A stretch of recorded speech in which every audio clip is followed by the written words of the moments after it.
Selamat datang di segmen analisa. Di video kali ini kita bahas adalah sebuah kasus yang terjadi di Duren Sawit, Jakarta Timur yang ngebuat aku juga heran ya. Kenapa sih ada seorang perempuan, gadis lah, remaja, usianya masih 17 tahun, inisialnya KS, tega menghabisi bapaknya sendiri dengan cara yang begitu luar biasa hanya gara-gara masalah sakit hati doang.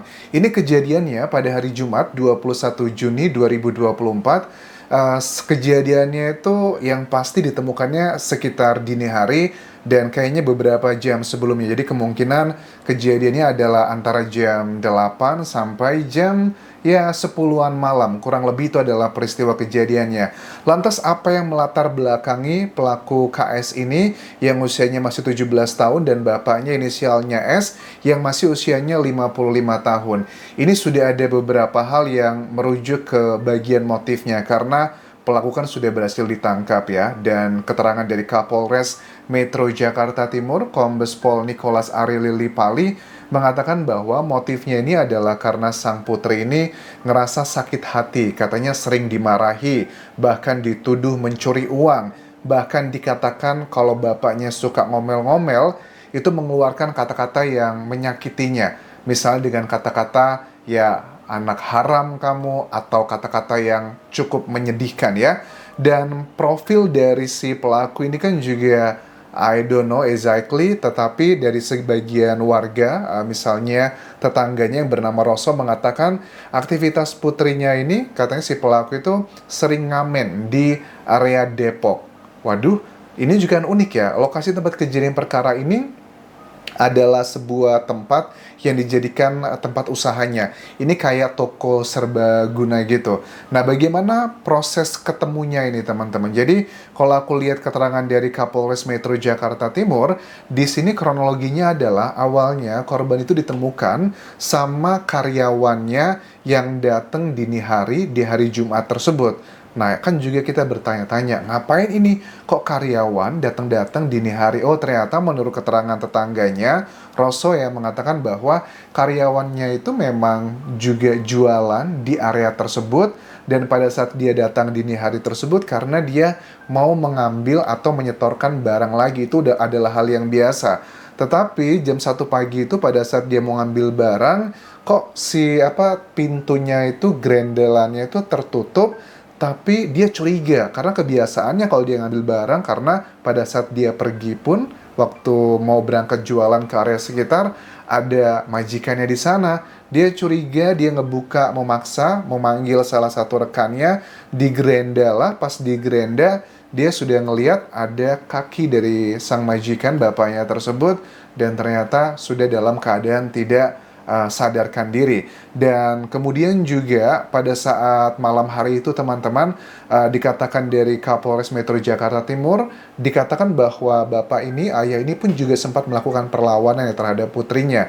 Tapi sayangnya pada saat melakukan perlawanan tersebut, dia dibegitukan 2 kali dengan pisau dapur oleh putrinya sendiri. Sang bapak ini, korban, sudah sempat mencakar tangan putrinya. Jadi ini bisa menjadi salah satu alat bukti, karena kan untuk menentukan satu hal fakta dalam sebuah peristiwa hukum harus ada alat buktinya. Walaupun sudah clear sih, ada sidik jari pisaunya, ada juga bekas cakarannya, itu sudah ada semuanya.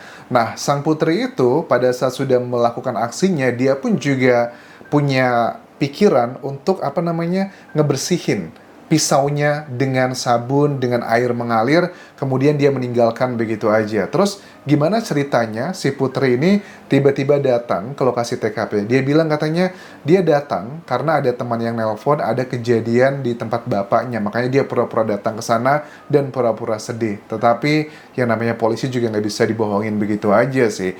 Terus karakter dari sang putri ini menurut Rosso, kan dia punya adik, katanya hubungan dengan adiknya juga baik-baik aja. Tetapi kalau memang hubungannya baik-baik aja, kan tidak mungkin akan terjadi hal seperti ini. Kalau menurut aku sih, ini adalah kayak api dalam sekam. Mungkin di lingkungan warga, tetangga, kelihatannya biasa-biasa aja. Aku yakin di usia anak zaman sekarang, pada saat mereka mendapatkan tekanan atau hinaan dari orang terdekatnya, itu akan ribuan kali lipat perasaan kayak hancur hatinya. Kita nggak bisa ngebayangin ya zaman angkatan kita yang dulu-dulu gitu ya. Mungkin digebukin sama bapak emaknya, kemudian dikata-katai juga yang menyakitkan, itu aja kuat-kuat aja. Tapi kalau anak sekarang diomongin begitu aja akan ngelawan. Ini harus menjadi pelajaran juga bagi orang tua, karena dengan kondisi yang seperti ini aja, ini adalah api dalam sekam. Menurut aku pasti ada masalah yang lebih besar di balik ini semua. Kita masyarakat ngelihatnya cuman, masa sih cuma gara-gara dimarahin begitu aja. Tetapi walaupun dimarahi cuma begitu doang, konsistensinya itu banyak banget selama hidup bapaknya, itu akan menimbulkan luka yang begitu dalam bagi sang putri. Makanya pasal yang dikenakan ini adalah pasalnya berapa? 338 KUHP ya, yang spontanitas, tidak ada perencanaan di sini.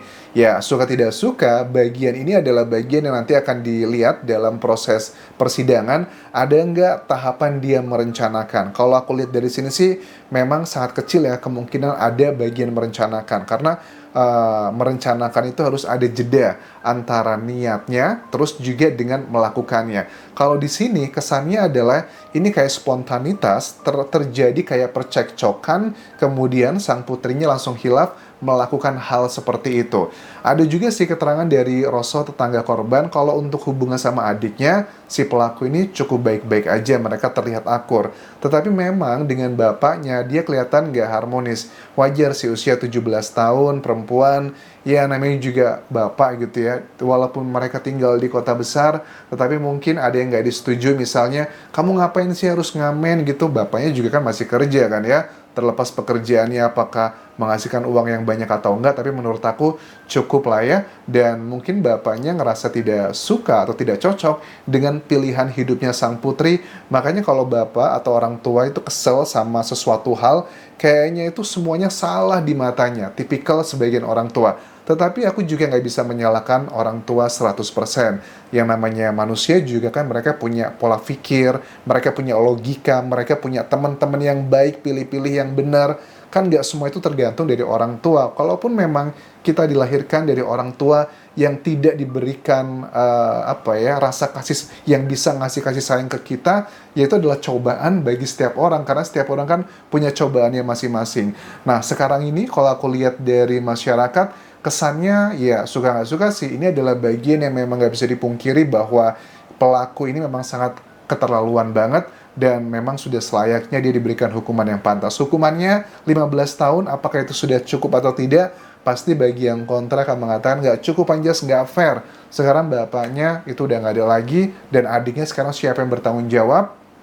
Yang juga masih muda. Tetapi kan kita juga tahu hukuman itu, vonis itu bukanlah sebagai alat balas dendam. Mudah-mudahan peristiwa ini bisa menjadi pelajaran bagi kita semua sebagai anak ataupun juga sebagai orang tua di era digital seperti ini. Karena zaman sekarang itu untuk menjadi orang tua tidak hanya sekedar siap secara materi, tetapi juga secara imaterinya lah, psikologinya. Begitupun juga sama seorang anak ya. Sudut pandang dari seorang anak juga harusnya bahwa pembentukan karakter kamu tidak 100% berdasarkan dari orang tua aja. Kamu kan sudah dewasa, kamu sudah ngerti hidup itu seperti apa. Ada juga pengaruh-pengaruh dari sekitar. Jadi kalau kamu mendapatkan perlakuan yang tidak baik dari orang tua kamu, rubah itu menjadi sesuatu hal yang positif. Jadikan itu sebagai kayak bensin, sebagai energi untuk menunjukkan bahwa saya itu layak loh disayangi, saya itu bagus loh, apa yang mau saya mimpikan, tujuan dan juga mimpinya. Sedih sih, tetapi kenapa aku ngebahas ini? Karena ini adalah kayak fenomena gunung es di Indonesia.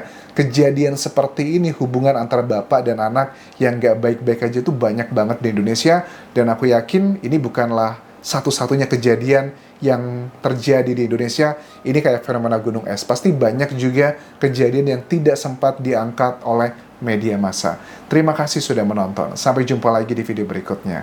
Bye.